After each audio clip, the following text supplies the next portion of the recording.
Bom dia, boa tarde, boa noite, boa madrugada, meus caros alunos e colegas concurseiros de todo o Brasil. É um prazer estar falando com vocês diretamente dos estúdios do site euqueropassar.com.br com o nosso curso de Direito Administrativo com foco em concurso público, pessoal. E estamos falando sobre intervenção do Estado na propriedade privada, especificamente de desapropriação, pessoal. A maneira mais gravosa de intervenção e com certeza a que mais cai no concurso público. É a mais extensa também, pessoal. E por isso, essa matéria ela foi trabalhada na nossa aula passada e vai ser trabalhada novamente nesta aula. Lembrando, desapropriação é muito importante, pessoal. E é com certeza a intervenção que mais cai no concurso público. Então, sem conversar demais, porque a gente tem conteúdo para ver, vamos começar com a nossa aula, ok? Então, nós vamos dar continuidade sobre a desapropriação. Lembrando, na aula passada nós demos os conceitos e as características gerais e trabalhamos também com a indenização, como ela é paga e aonde ela vai ser paga, como a ordem, precatórios e tudo. Hoje nós vamos começar falando sobre a anulação da desapropriação. Sim, a desapropriação ela pode ser anulada, pessoal, e nós vamos olhar como e por quê. O ato expropriatório está sujeito à invalidação pelo judiciário, bem como todo ato administrativo, já que são passíveis de revogação pela própria administração ou pelo judiciário. Então, vamos lembrar como é que funciona o esquema da anulação e da revogação, pessoal? Pois é. Por que a desapropriação ela vai ser anulada ou ela pode ser revogada? Porque ela é um ato administrativo. E todo ato administrativo, como a gente viu, pode ser tanto revogado como pode ser anulado, pessoal. E quais são as duas hipóteses que isso acontece? Na revogação, por conveniência ou oportunidade da administração pública, ou seja, quando o administrador viu que aquela desapropriação ela não era boa para o município, não atendia ao interesse social, o que ele pode fazer? Ele invalida o ato, através do que? Ele vai revogar este ato, correto? E no caso da anulação, que a gente sabe que é grave. A anulação ela é grave por quê? Porque ela vem do ilícito, pessoal. Então, eu faço uma expropriação, uma desapropriação com a finalidade ilícita. Eu desaproprio uma casa para me enriquecer, para depois eu vender esse bem e me enriquecer. O que é que acontece? Ele pode ser anulado de pleno direito. Porque, como eu disse para vocês, o administrador público ele não pode pôr o interesse privado na frente do interesse público. Lembrando, isso é um princípio do direito administrativo. Então, o que é que acontece? Ou ele revoga por oportunidade ou conveniência, ou ele anula por conta da ilegalidade. Lembrando, o primeiro, a revogação, só o poder público pode fazer, só o poder administrativo pode fazer, enquanto a anulação pode ser feita tanto pelo judiciário como pelo poder administrativo. O que acontece então, pessoal? Neste caso, efeito ex nunc, nunca retroage, e no caso, como esse aqui veio de um ato ilegal, ex tunc, retroage até a data do fato, ok? E essas são as duas formas com que pode ocorrer a invalidação do ato expropriatório, pessoal. Lembrando, ela pode ser revogado, como também pode ser anulado, tendo em vista que é um ato administrativo, ok? Portanto, na falta de qualquer dos requisitos, o ato poderá ensejar a impetração de mandado de segurança. A intervenção do Ministério Público é necessária em qualquer dos casos que envolva desapropriação, pessoal. É interessante a gente observar que, por que a utilização do mandado de segurança? O mandado de segurança ele é considerado pelos operadores do direito como um instrumento, um recurso genérico. Se não tem outro recurso ou outra forma de atuar no caso, o que a gente faz? Mandado de segurança. E nem todo mandado de segurança, pessoal, vai vir com pedido liminar ou nem todo mandado de segurança vai ter que ter o que nós vamos ter que escutar o Ministério Público. Neste caso, nós vamos ter o mandado de segurança, que inclusive pode ser impetrado pelo particular, correto? Que teve o bem desapropriado, e no caso ele vai pedir o quê? Ele vai pedir a anulação do ato, então ele vai alegar que aquela desapropriação ela foi ilícita e é obrigatória a presença do Ministério Público. Por que nesse caso é tão importante o Ministério Público, pessoal? Porque o Ministério Público é o que a gente chama de custos legis. Ele é o fiscal da lei. Quando a gente vê no filme, assim, em filme, a gente vê o promotor só acusando, aquilo ali não é a principal função do Ministério Público, do promotor.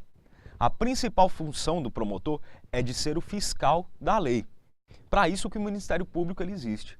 Então, se existe a possibilidade do administrador público, da autoridade competente, a autoridade pública, ela está utilizando o ato administrativo com desvio de finalidade, ele está querendo o quê? Ele está querendo se locupletar às custas do erário público. O que é que acontece? O Ministério Público automaticamente, como fiscal da lei, tem de comparecer nessa ação, que vai começar com o mandado de segurança, pessoal. Então, eu vou observar aqui para vocês também. A desapropriação, ela consuma-se com depósito em juízo ou com pagamento da indenização, pessoal. Então, se eu desapropriei uma casa e não paguei a indenização, eu não desapropriei propriamente dito. Para se encerrar a desapropriação, o que acontece? O que tem de ter? Tem de ter o pagamento em juízo, o chamado depósito judicial. Em juízo, pessoal, é na frente do juiz, tá? Então, não vai haver depósito em juízo ou com pagamento da indenização da forma acordada. Então, vamos voltar aqui só para a gente lembrar que eu quero bater muito nessa tecla com vocês. A desapropriação ela pode ser anulada ou revogada porque é um ato administrativo, correto? E a gente pode ver que em determinados casos, quando o particular ou o Ministério Público pede a anulação deste ato, ele tem de ser feito como? Ele tem de ser feito através do mandado de segurança, correto? Assim a gente pode provocar. E lembrando, qualquer um dos requisitos, se por exemplo, a desapropriação ela ocorreu sem o que a gente falou, sem aquela descrição objetiva do bem a ser desapropriado, também pode ensejar o mandado de segurança, pessoal. Qualquer um dos requisitos do mandado de segurança que faltar, da desapropriação que faltar, enseja o mandado de segurança, com a participação obrigatória do Ministério Público. Além disso, a desapropriação ela só vai se consumar quando, pessoal? Quando houver o pagamento da indenização por depósito judicial ou o pagamento da forma como foi acordado, já que a gente viu que a desapropriação ela pode ocorrer tanto na frente do juiz, judicialmente, como ela também pode ocorrer de forma tranquila, através de um acordo administrativo, ok? Então vamos passar agora para o resto da nossa matéria, pessoal. A validade da declaração expropriatória ou de desapropriação é de 5 anos para os casos de necessidade ou utilidade pública. Após o decurso desse prazo, a declaração expropriatória caducará, pessoal. Então, eu tenho um prazo de até 5 anos para o particular poder fazer a análise dessa desapropriação e ver se ela tem alguma irregularidade ou falta algum dos requisitos. Após esses 5 anos, caduca o direito. E caducar que a gente fala, pessoal, é caducar mesmo, isso é um termo jurídico que a gente utiliza, ok? Quem vai explicar muito bem isso são nas aulas, o nosso professor de Direito Constitucional, nas aulas de Direito Constitucional. Então você tem que assistir ambas as matérias concomitantemente, ok? Então vem cá, pessoal, a validade da declaração expropriatória ela é de 5 anos, após esses 5 anos ela caduca, ok? Então, o que a gente vai observar? Nós vamos ver muito isso dentro do poder público, que nós vamos ter uma administração, quando ela entrega a prefeitura, por exemplo, ou o Estado para outro, nós vamos ver que muitos funcionários, principalmente os funcionários de confiança dessa nova administração, eles vão ser relocados ou colocados para fazer o quê? Para poder observar todas as desapropriações e todos os procedimentos delas, para ver se foi correto ou não. Para quê, pessoal? Para bater na outra administração, na administração anterior e tentar se pautar em cima disso.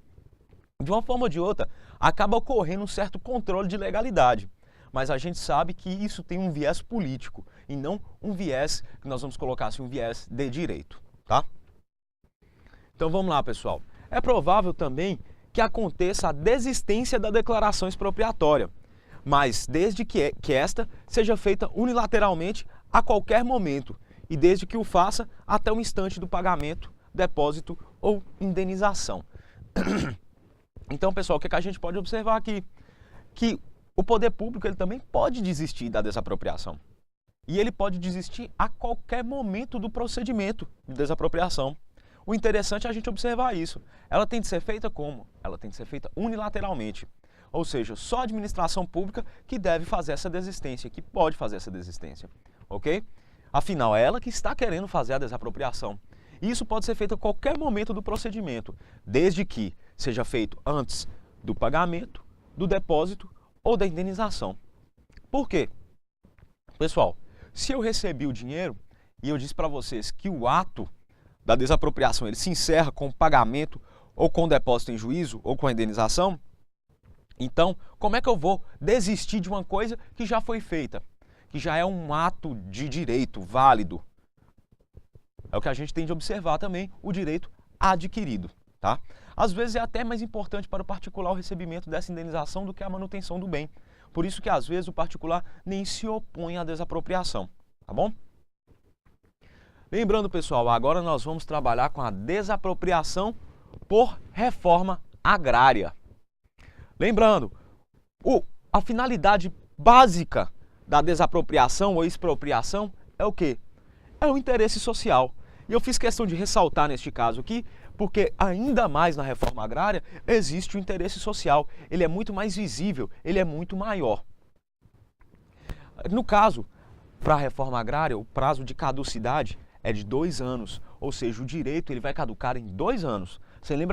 Vocês lembram que a gente falou da desapropriação comum, o prazo é 5 anos. Na desapropriação por reforma agrária, o prazo é de 2 anos. É importante a gente lembrar isso, pessoal.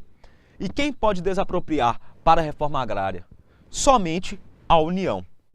E eu vou ressaltar para vocês aqui, gente, pelo amor de Deus, não é toda desapropriação de fazenda, de grande imóvel rural, que é desapropriação com a finalidade de reforma agrária. Se for aparecer desapropriação para a reforma agrária, no enunciado vai constar para a reforma agrária, ok? E isso a gente tem de prestar atenção para a gente não embolar. Porque daqui a pouco, na questão do concurso, fala para você a desapropriação de um grande imóvel rural. E você acaba achando que é para a reforma agrária e acaba errando nos prazos e nas pessoas que podem desapropriar, ok?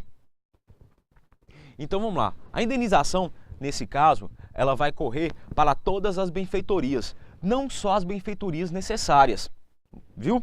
Então nós vamos observar isso aqui, ó, diferente da desapropriação comum, a desapropriação para a reforma agrária, todas as benfeitorias são indenizadas. E essas indenizações devem ser prévia, justa e em dinheiro, assim como na desapropriação comum. Quando ocorrer a terra nua, pessoal, é a terra sem nenhuma benfeitoria, porque a gente viu a benfeitoria, o pagamento, a indenização pela benfeitoria, ela deve ser prévia, justa e em dinheiro.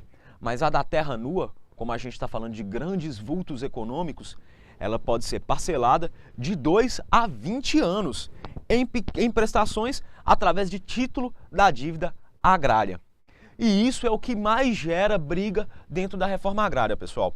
O pagamento dessa terra, por exemplo, eu tenho uma terra avaliada em 5, 6, 7 milhões, ela pode ser parcelada de 2 a 20 anos e eu ainda vou receber com títulos da dívida agrária, que sabe-se lá quando vai ser pago, quando vai ser resgatado. Lembrando, somente a grande propriedade improdutiva sofre desapropriação para a reforma agrária. Somente a improdutiva, pessoal. E, excepcionalmente, e eu vou frisar para vocês, porque o concurso ele trabalha como excepcional, ele não trabalha com a regra. E, excepcionalmente, a média e a pequena propriedade improdutiva podem sofrer desapropriação, desde que o proprietário tenha mais de uma propriedade. E isso é requisito, pessoal, ok? Então nós vamos observar aqui, vamos voltar rapidinho aqui para a gente poder observar. Reforma agrária, desapropriação para a reforma agrária, fulcro, interesse social. Prazo caducial de 2 anos e somente a União pode desapropriar para a reforma agrária. Observando isso, todas as benfeitorias são pagas são indenizadas de forma prévia, justa e em dinheiro. Enquanto que a terra nua, ela pode ser parcelada de 2 a 20 anos e o recebimento vai ser através de títulos da dívida agrária. Nós vamos observar também que somente a grande propriedade improdutiva sofre desapropriação para a reforma agrária, ocorrendo excepcionalmente que a média e a pequena podem ser desapropriadas desde que sejam improdutivas e que o proprietário tenha mais de uma propriedade, pessoal. Lembrando, isso são requisitos para a validade da desapropriação. Se não ocorrer a desapropriação para a reforma agrária com nenhum desses requisitos, o que a gente faz?